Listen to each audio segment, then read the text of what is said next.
Greetings and welcome, everybody, to this week's episode of UC Weekly News. I just flew in from Barcelona, and boy, am I, well, you know the joke.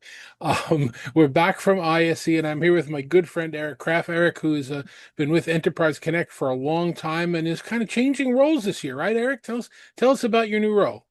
I am. Thanks so much again for having me, David, as always, and being such a great supporter for the show. I moved, as you say, I was at Enterprise Connect for 25 plus years, and kind of just recently moved into kind of semi-retirement. So I'm working just part-time for the show as the content lead or person responsible for the program. I had been the lead for the entire event for about a decade and now pass that along to a great new person named Kara Shukas, who will be out and about in Vegas. And I hope a lot of you get a chance to meet her. She's great. And since you mentioned it, that's actually the other thing that's a major change is this is the first time Enterprise Connect is not going to be at the Gaylord in Florida. We're now going to be in Vegas this year, right? That's right. A big change. Like you say, we're a long time in Florida, and it was a great venue for us. But decided just the event needed a change, needed some new energy, and Vegas is where a lot of shows are going these days. And so we're at the Caesar's Forum, which is not Caesar's Palace, but it's a purely convention venue on the Strip next to. It's close to the Venetian, and there's a couple hotels associated with that we can talk about where folks will be staying. Beautiful new venue, and so we're super excited about the new audience we can draw from more to the West Coast. We think Vegas is still easier to get to from the East Coast than Orlando was from the West Coast. So we're hoping that bring a lot of people with us and hopefully get some new folks too to join us from further west. All right, so I'm going to start with the logistics and I'm going to end with the logistics, but let's specifically talk about the dates. When is it happening? It's like 3 or so weeks from now, right? It is less, just about, yeah. It's March 10th through 12th, Tuesday through Thursday, which is just quickly another great thing. We used to the old form was we went Monday morning, 8 a.m. through Thursday. That meant if you wanted to go to the whole show starting first thing, you had to fly in over the weekend. Now we've got this midweek date pattern where you can fly in on Tuesday, or I'm sorry, you fly in on Monday, and Tuesday you're ready to go 8 a.m. and then 3 straight full days of the event. Okay. And all 3 days of the event are taking place, as you said, at Caesar's Forum. It's starting early in the morning. I know because I've got an early morning session that I'm helping moderate on there. And so the format's slightly different, right? The sessions are a little different length. The keynotes are a little different. Give us the top level view of how it's changed. We've kind of one of the things that a lot of attendees asked for in our most recent set of surveys this past year was for kind of shorter, tighter, quicker content. So the breakout sessions are half an hour. The keynotes we got a 2 hour block for keynotes Tuesday, Wednesday, and Thursday with some pretty quick kind of changes and transitions on the keynote stage so that we can get more in. We've got a terrific MC, Justin Robbins, who's an analyst in the communications and CX space, who's going to kind of help move those transitions and kind of have that be a really dynamic couple of hours where you're just constantly being engaged by what's on the stage. All right, so tell me what I can expect as an attendee. That's a little different from the experiences I've had over the last 2 decades, something like that. Where, I would understand that there was an exhibit hall that was open during a certain time, and there was a stage that was open for keynotes, and then there were breakout rooms. But then there was also like the atrium, and then there was the coffee shop and these other places where we could go have meetings. How will that work this year? Well, as I said, this particular venue, Caesar's Forum, is just a convention center. There are a couple of hotels that have sort of breezeways or walkways connected to them, Link and Harrah's, and it's actually they're pretty close. When I walked in on a site visit last fall, it was actually a little quicker to get from my room in Harrah's down to the convention center than it was at the Gaylord. But still the convention the Caesars Forum convention area is just meeting space, and so we're kind of loading that up with as much as we can things that will appeal to people to keep them on site. There's more temptations up and down the strip maybe than the Gaylord was kind of in its own little world. Yeah, we aren't going Um, to do too much dancing with gators, but but there are, some casinos and some other things that people, and people may be staying other places. But so we're going to make it really easy to stay on site all day and get what you need in terms of food, in terms of space where you can sit down and do your email, and you got good connectivity and places where there's little bits of light entertainment, or there'll be a DJ in some different spots throughout the day. Just kind of spaces that are a little more planned for the different. It's almost like a version of an office where you're trying to, that idea of activity areas within an office, some quiet space, some sort of the bulk work area, which you can think of the expo floor and the conference area as, but then other areas where people can do what they need to do while they're attending the show. And we're building that out.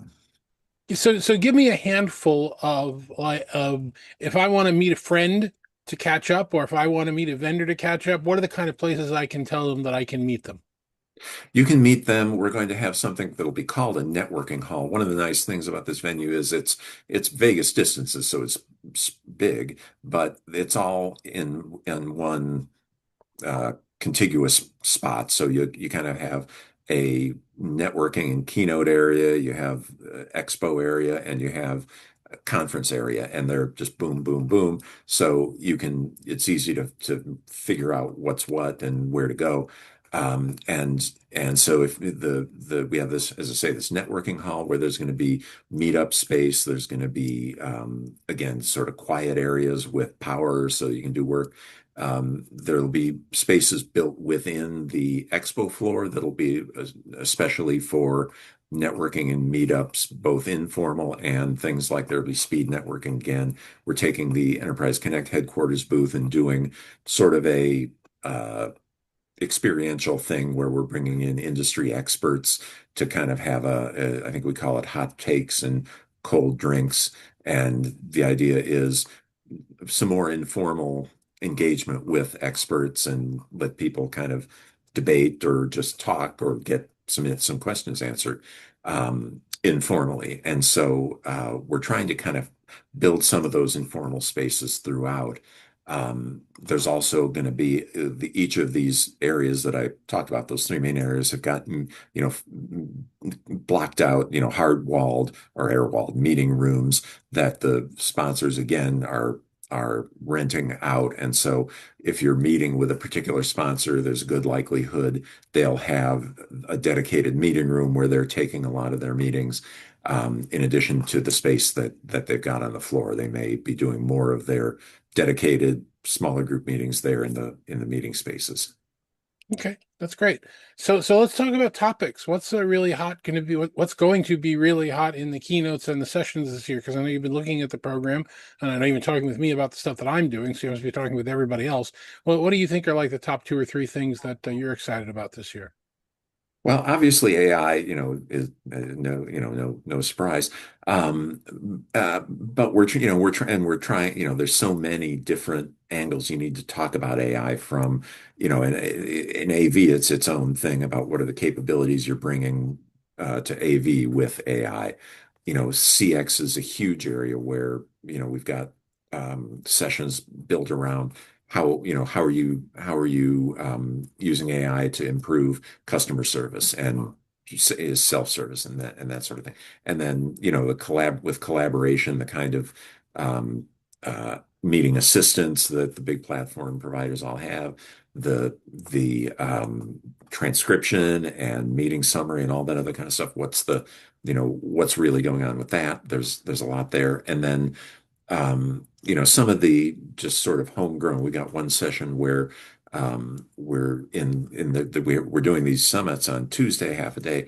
One of them dedicated just to AI, and a session where companies will talk about here. We maybe a company that built its own internal chatbot. Here's how you do that. Here's how you make decisions about LLMs or build versus buy. Certainly, all the questions that people have about use cases and ROI and implementation and user adoption, all that stuff. So that's like all under the heading of AI. So that's that's one very big topic.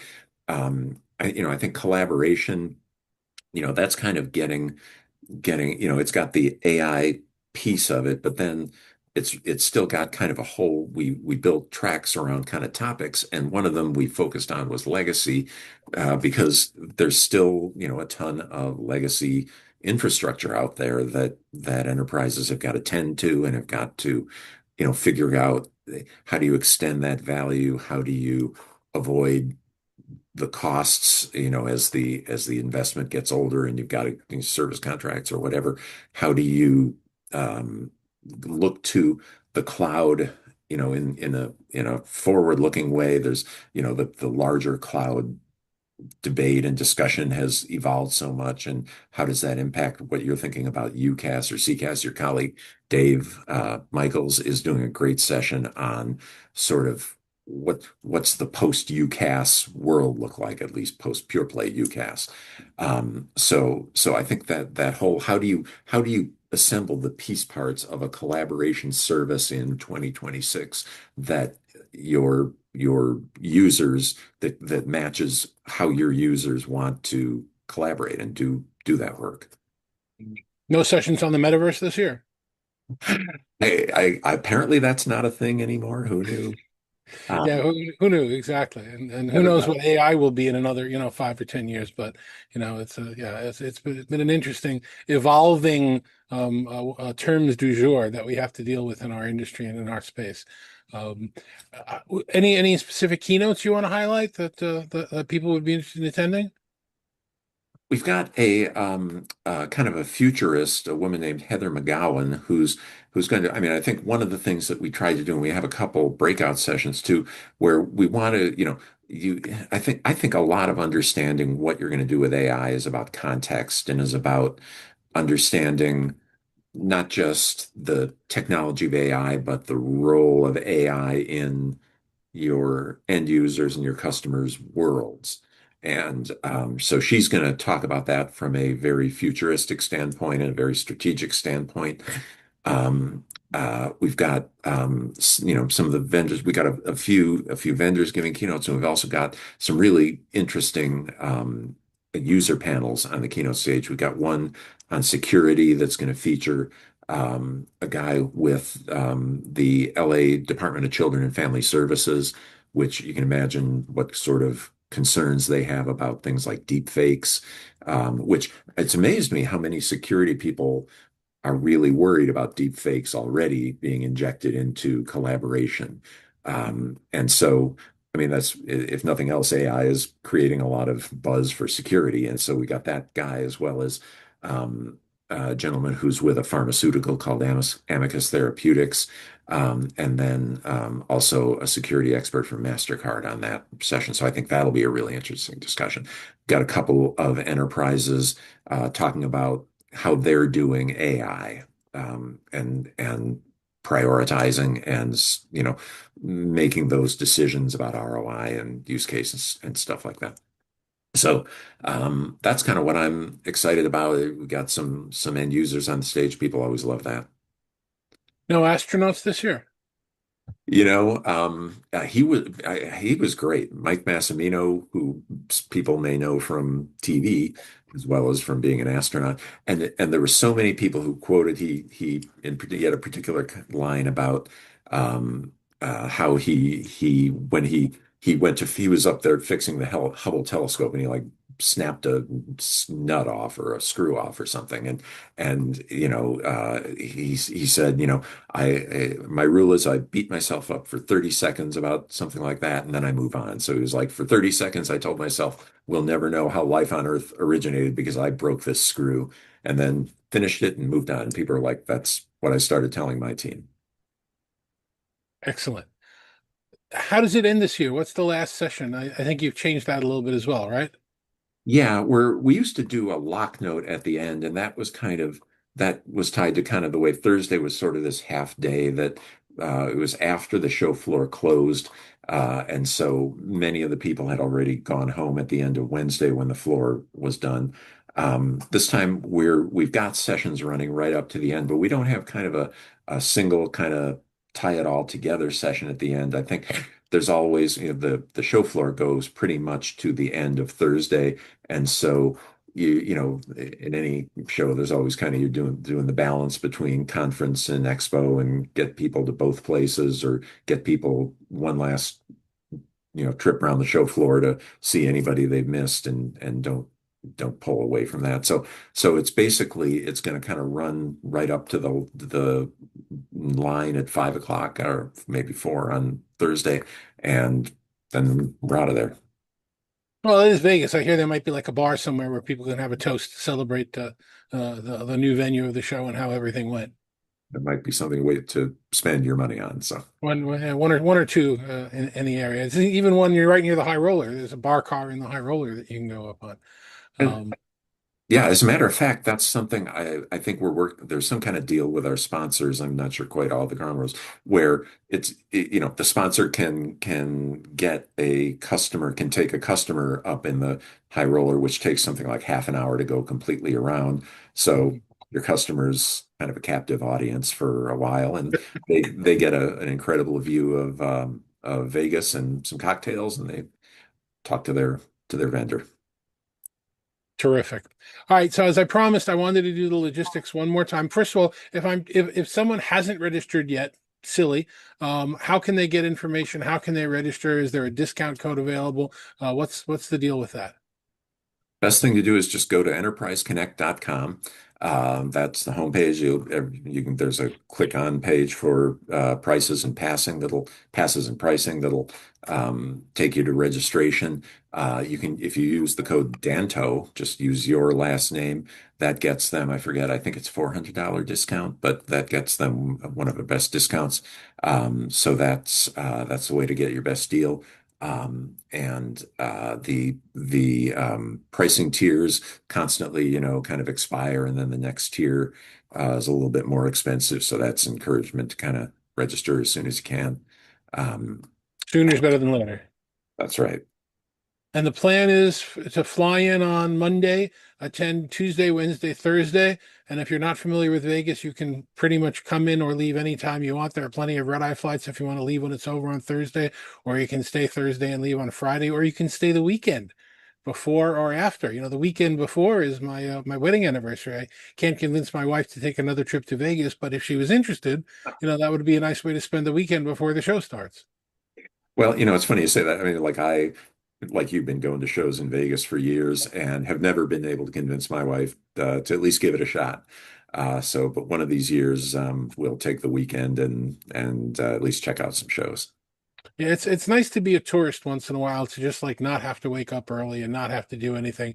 But pretty much whenever I travel into a city that's not for leisure, it's up at 5 in the morning and getting ready for a conference. And I think one of the sessions, the session that I'm moderating about AV interoperability on Thursday morning, it's an early morning session, but still I have a client that squeaked in a conference call that I'm going to have to take from the venue a half an hour before the conference starts. So the business stuff never stops.